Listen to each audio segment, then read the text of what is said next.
Hi, Marianne Robot here. I'm here to talk to you about setting your intentions and how intentions truly impact your life. They help you to create the life that you desire, to have as much purpose, fun, adventure, focus, joy, and happiness. And to talk about that, I want to use a metaphor, and it's a metaphor about driving a car. And the car represents life. And I want to talk to you about, are you in the driver's seat of your life? Are you in the passenger seat of life? Or are you just holding on for dear life? So let me explore each scenario with you.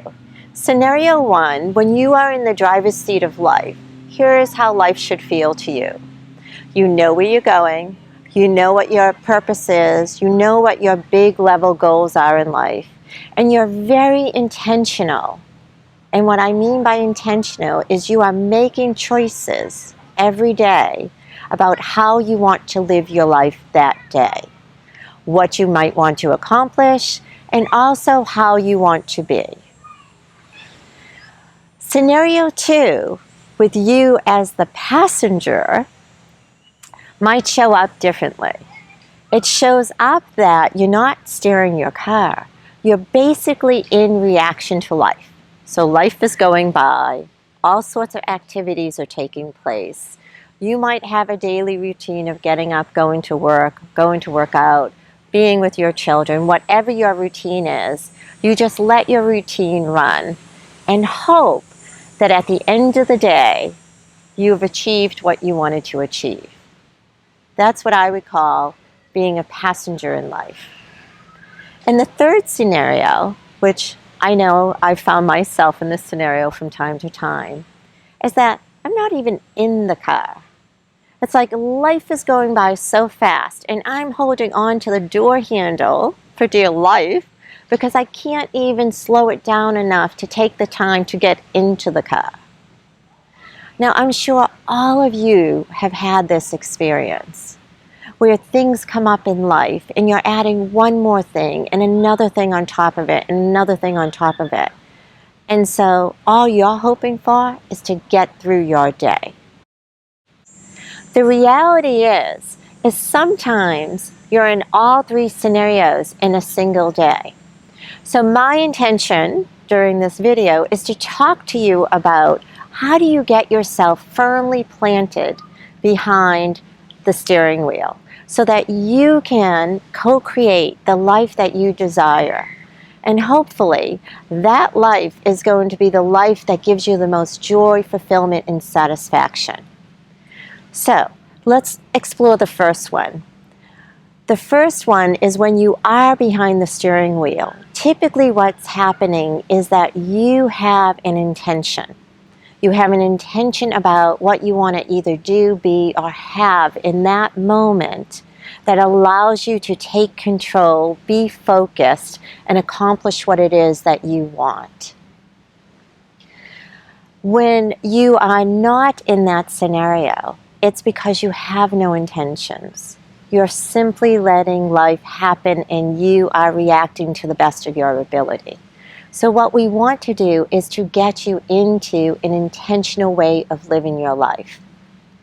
So I want to talk about two levels of intention. The first level being lifetime intentions. When we talk about life areas, they may be things such as your career, your relationships, your family, your health, your personal development, your spiritual development, your financial abundance, your level of fun, happiness, and joy that you have in your life. So take a moment now and select 3 life areas that you would like to create some intention around. So once you have your 3 life areas that you want to create intention around, how do you build a lifetime intention? So, for instance, my lifetime intention around my family is to be in a place of loving connection as much as possible. And I won't set myself up to fail by saying be in a place of love and intention 100% of the time, because that's probably impractical. But I will keep my focus on being in a place of love and intention as much as possible.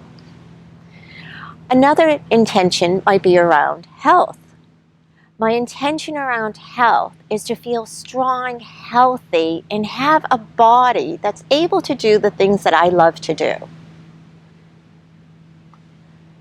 So once you have your lifetime intention, then you create daily intentions to help you live into those lifetime intentions. So if I take the area of health, what would be some daily intentions that I might set for myself?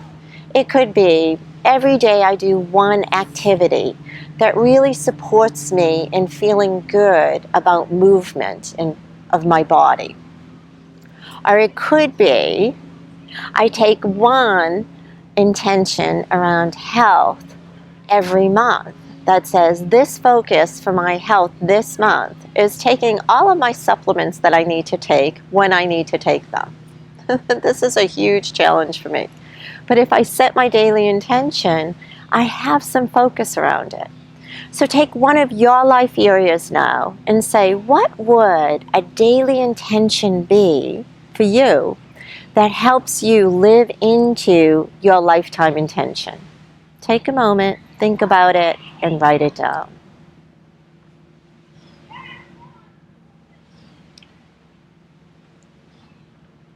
Now, here's the challenge. The challenge is that life oftentimes gets in the way. Our life has lots of disruptions to it. Or if we use the metaphor of the car, there are going to be speed bumps as you're traveling down the road. So what do you do when disruptions happen? Because this is what makes you successful in life, is not thinking about, oh, what happens if a disruption happens, but having a plan to know that disruptions will happen in your life, and you have a strategy to stay on your intentions during this time. So for me, in terms of health, if my intention is to do one healthy activity every day that really feeds my soul, and it could be rollerblading, it could be playing with one of my kids a game of tennis, it could be going for a walk, I look at my calendar and I say to myself, what is it that I could most do that day that I can fit into the activities that I have that will support me in living into my intention of good health, and also create the time and space for if there are disruptions that come into my day, I will have some space to handle them. So I want you to think about what you just wrote down as your intentions, and look at the day that you have in front of you and say, what is on your calendar for this day? Do you have enough space in your calendar to be able to handle a disruption that might come up during your day? If you do, great. If you don't, think about what is it that you can let go of for that day. Because how we often throw ourselves off our journey, or how we derail ourselves, is because we put way too much stuff in our lives, in our calendars, with the hope and the dream of getting it done. And then at the end of the day, we feel badly that we didn't accomplish what we set out to accomplish. When in actuality, maybe Superman couldn't even accomplish what was on your calendar for that day. And this is one of those ways that we derail ourselves from living a life that we design. So you have to be very conscious about what you put into your life. So I want to give you a challenge, and the challenge is this. Take your intention, decide which lifetime intention area you're going to go after, decide to live into your daily intention for the rest of today, and think about for yourself, what do you need to take away out of your calendar? what might not be as important as you thought it would be, and see how you can live into that intention until tomorrow.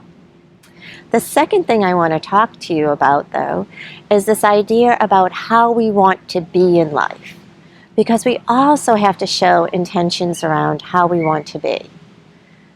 So one of the interesting experiences I had was shortly after my father passed away. We had a gathering of a lot of family members. And one of the themes I heard over and over and over again from a lot of different people was what they loved most about my dad is how he made them feel special. He made them feel like they were the only ones in the room while he was engaged with them.